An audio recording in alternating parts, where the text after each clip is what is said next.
سوال کیا گیا ہے کہ کوئی شخص مارکیٹ میں، بزنس میں، کسی بھی لین دین میں آپ کی پیمنٹ نہیں دیتا جو اس کے ذمے میں بنتی ہے، اور وہ آپ کی پیمنٹ مار لیتا ہے اور کھا جاتا ہے، تو کیا اس کا حساب اس کو وہاں پہ آخرت میں اللہ کے سامنے دینا ہوگا؟ اور کیا وہاں پر وہ یہ جو ہے دینے کا پابند ہوگا؟ اور یہ بھی پوچھا گیا ہے سوال میں کہ اگر وہ توبہ کر کے اور معافی مانگ کے اس دنیا سے جاتا ہے تو یہ گناہ کیا اس کا معاف ہو جائے گا، اور اس نے پیمنٹ واپس نہیں کی ہوئی ہے؟ دیکھیں، یہ قرض ہے. آپ نے اگر کسی کے پیسے دینے ہیں، خواہ وہ کاروبار کے کسی لین دین کے نتیجے میں دینے ہیں یا کسی اور وجہ سے آپ نے وہ پیسے آپ کے ذمہ میں ہیں اور آپ نے وہ ادا کرنے ہیں، یہ آپ کے ذمہ میں قرض ہے. اور قرض جو ہے اس کی معافی نہیں ہے جب تک کہ قرض ادا نہ کر دیا جائے. رسول اللہ صلی اللہ علیہ وسلم کو جب پتہ چل جاتا تھا، کسی شخص کا جنازہ آتا اور پتہ چلتا کہ اس کے ذمے میں قرض ہے اور وہ قرض ادا کرنے سے پہلے مر گیا ہے، تو آپ صلی اللہ علیہ وسلم اس کا جنازہ نہیں پڑھاتے تھے اور فرماتے تھے صحابہ کو صلوا علی اخیکم یا صلوا علی صاحبکم، تم اس کا جنازہ پڑھاؤ، میں نہیں پڑھاؤں گا. تو آپ صلی اللہ علیہ وسلم کی یہ ناراضی کا اسلوب ہوتا تھا.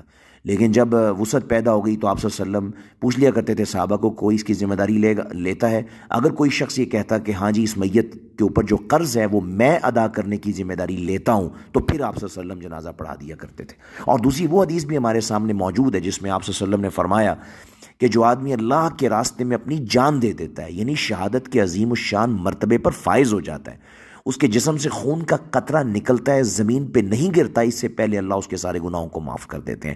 لیکن فرمایا کہ شہید کا جو گناہ معاف نہیں کیا جاتا وہ قرض ہے.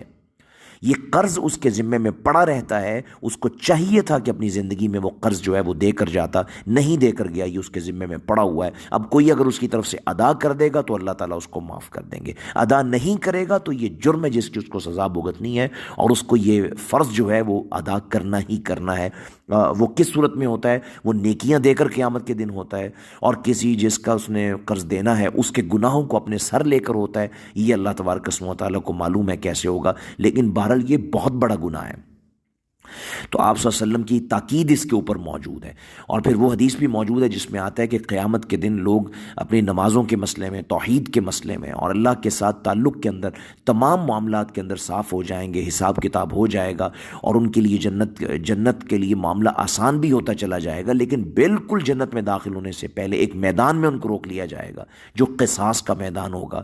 وہاں پر لوگوں کے جو حقوق ہوں گے جو انہوں نے دبا لیے ہوں گے، ان میں کوئی ظلم کی نوعیت ہوگی تو وہاں ان کو حساب دینا ہوگا. جب تک قصاص نہیں ہو جائے گا، اور قصاص کی صورت یہی ہوگی، ظاہر ہے وہاں پہ آدمی کے پاس پیسے تو نہیں ہوں گے جو وہ کسی کو لوٹائے گا. وہاں کیا ہوگا؟ یا تو اپنی نیکیاں دینی ہوں گی، یا پھر جس کا حق مارا ہوا ہے اس کے گناہ اپنے سر لینے ہوں گے. اور آپ صلی اللہ علیہ وسلم نے فرمایا کہ مطل الغنی ظلم، اگر آدمی کے پاس وسعت اور طاقت ہے اور وہ کسی کے پیسے جو اس نے لوٹانے ہیں وہ اس کے پاس موجود ہیں پھر بھی نہیں دیتا، تو یہ شخص ظالم ہے.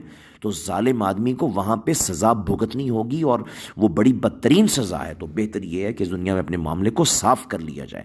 اگر کوئی آدمی توبہ کر لے، معافی مانگ لے، جتنی بھی توبہ اور معافی مانگ لے، جب تک وہ قرض ادا نہیں کرتا یا جس کا قرض اس نے دینا ہے وہ اس کو معاف نہیں کر دیتا، تب تک اس کی معافی نہیں ہوتی ہے. یہ طے شدہ اصول ہے. اللہ تبارک و تعالی ہمیں دنیا کے سارے معاملات اور لوگوں کے معاملات کو اچھے طریقے سے حقوق کو ادا کرنے کی توفیق عطا فرمائے، اور اللہ تبارک و تعالیٰ کے جو حقوق ہیں ان میں بھی ہمیں اللہ تبارک و تعالیٰ سرخرو ہونے کی توفیق عطا فرمائے اور علم نافع کی نعمت سے نوازیں.